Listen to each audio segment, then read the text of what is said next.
Et ce matin, on parle de la rentrée scolaire. Non, c'est pas ce matin officiellement, c'est le 4 septembre prochain. Mais l'année prochaine, la rentrée pourrait se faire dès le 20 août, en tout cas pour certains élèves. Alors l'idée n'est pas nouvelle, mais elle est reprise par Emmanuel Macron. Interview du président de la République dans Le Point ce matin.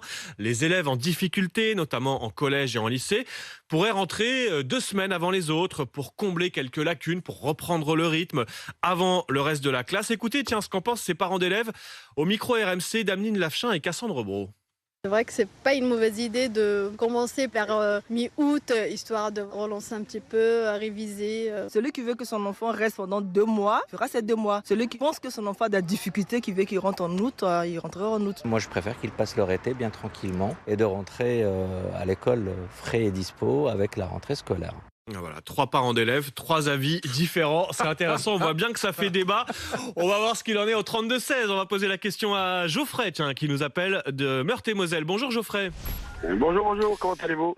Nous, ça va très bien. Levé tôt pour le boulot, Geoffrey, vous êtes bouché, c'est ça? Ouais, c'est ça, comme d'habitude, à la fraîche. Donc on profite des températures agréables du matin. C'est très bien. C'est la bonne heure pour se réveiller. Geoffrey, Voilà. vous êtes parent d'élève? Oui, je suis parent d'élève. Ouais. Je suis bien placé parce que j'en ai 4 qui ont 9 ans, 10 ans, 11 ans et 12 ans.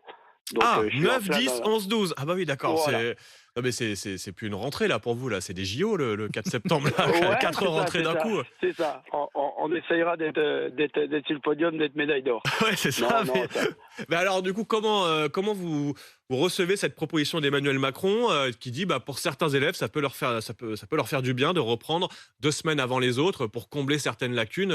Par exemple, quand on est sur le point de rentrer, je sais pas, en 6e, en seconde, qu'on a accumulé un peu de retard, c'est pas mal de reprendre 2 semaines avant pour raccrocher quelque part. Ouais, c'est encore une idée farfelue, quoi. C'est encore, à mon avis, essayer de faire le buzz. Alors, je vais être encore dur, mais je pense que les enfants en difficulté, imaginez-vous quand vous êtes en train de jouer l'après-midi ou vous êtes avec vos petits copains et puis qu'il faut que vous rentriez parce que le lendemain, vous rentrez à l'école. Moi, j'aimerais bien avoir le regard des pauvres enfants qui doivent rentrer par rapport à ceux qui seront encore en vacances. Toi, t'es moins intelligent que moi ou t'es plus bête, donc tu rentres à l'école avant. Je trouve ça un petit peu... Bon, c'est discriminatoire au niveau des enfants, mais vous savez comment que les enfants sont entre eux. Moi, je pense qu'il y a plutôt à gratter ailleurs.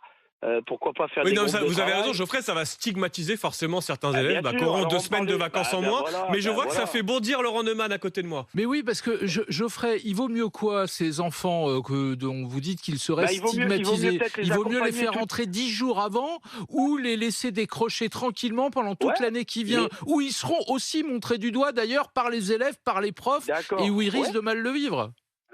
Au lieu que ces enfants soient montrés du doigt, pourquoi ne pas faire des groupes de travail dans la journée avec les très bons élèves pour accompagner ceux qui sont en difficulté? Ça va créer une émulation, une cohésion au niveau des classes, parce qu'à l'heure actuelle, tout le monde se dit les réseaux sociaux, les téléphones, tous les gamins ne sont plus ensemble, ne s'entraident plus, ne jouent plus ensemble.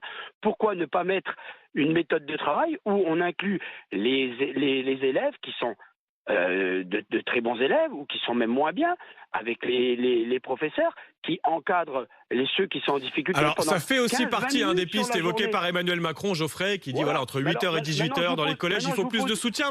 Mais Geoffrey, c'est intéressant. Je me pose une autre question, je me tourne vers Manu Le Chiffre. Mais si je me mets dans le cas de Geoffrey, s'il a 1 ou 2 enfants sur les 4 qui rentrent dès le 20 août, mais les autres que 2 semaines plus tard, etc., ça pose aussi des questions d'organisation, tout simplement. Je pense aussi au secteur du tourisme. Si on réduit de 2 semaines les vacances, ça va râler. D'abord, si vous croyez que c'est avec ce genre de débat qu'on va relever le niveau des enfants, c'est quand même assez stupéfiant. C'est-à-dire que si vous pensez que la France se traîne dans les tréfonds des classements internationaux sur le niveau des élèves, c'est juste parce qu'on va commencer 10 jours plus tôt, 10 jours plus tard. Moi, je suis effaré qu'on ne pense que en termes de... Les problèmes de l'école en France, c'est toujours des problèmes d'horaire. Alors, on a trop de vacances, pas assez, faut bosser moins par jour, plus par jour. Mais arrêtez, il faut d'abord se demander qu'est-ce qu'on enseigne, comment on l'enseigne. Ça, c'est quand même déjà la première chose. Et après, effectivement, là où ne ce sera jamais possible, c'est qu'effectivement, il y a énormément d'enjeux économiques derrière. C'est-à-dire que vous raccourcissez quand même de 2 semaines la saison touristique. Donc évidemment, vous allez avoir tous les professionnels du tourisme qui vont râler. Bon, il faut rappeler que les vacances de printemps et de février, elles ont quand même été organisées un peu pour faire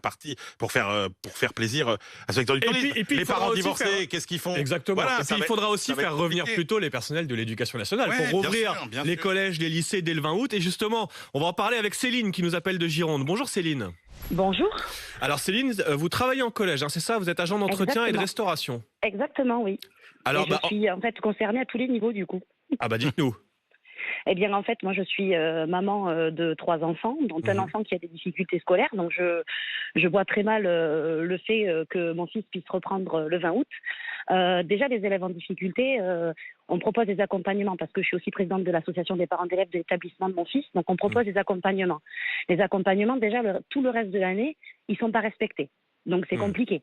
On va faire revenir des gamins le 20 août qui sont déjà en difficulté, qui veulent s'éloigner de l'école parce qu'il y a vraiment des soucis de prise en charge.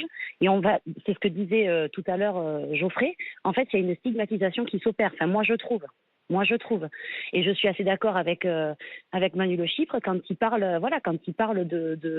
ce qu'il évoquait là juste avant en termes d'horaire. En fait, on se pose jamais les bonnes questions. Les vraies questions, c'est comment on enseigne aux enfants. Les vraies questions, elles sont là en fait. Oui, et puis faire revenir, excusez-moi, mais les personnels d'éducation nationale, et sachant qu'il existe déjà des stages de réussite en fin d'année, nous ce qu'on appelle la fin d'année dans notre métier, c'est juillet, quoi, vous voyez, en fin d'année scolaire, on parle en année scolaire. Donc on a déjà des stages de réussite qui sont mis en place.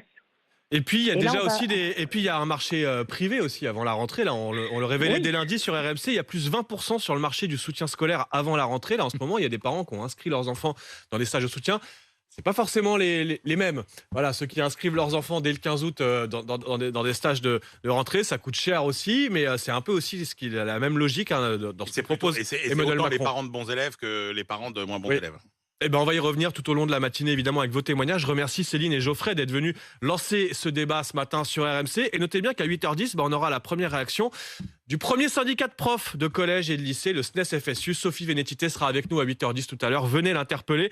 Elle réagira à toutes ces propositions d'Emmanuel Macron pour l'éducation nationale et notamment cette pré-rentrée dès le 20 août pour les élèves en difficulté.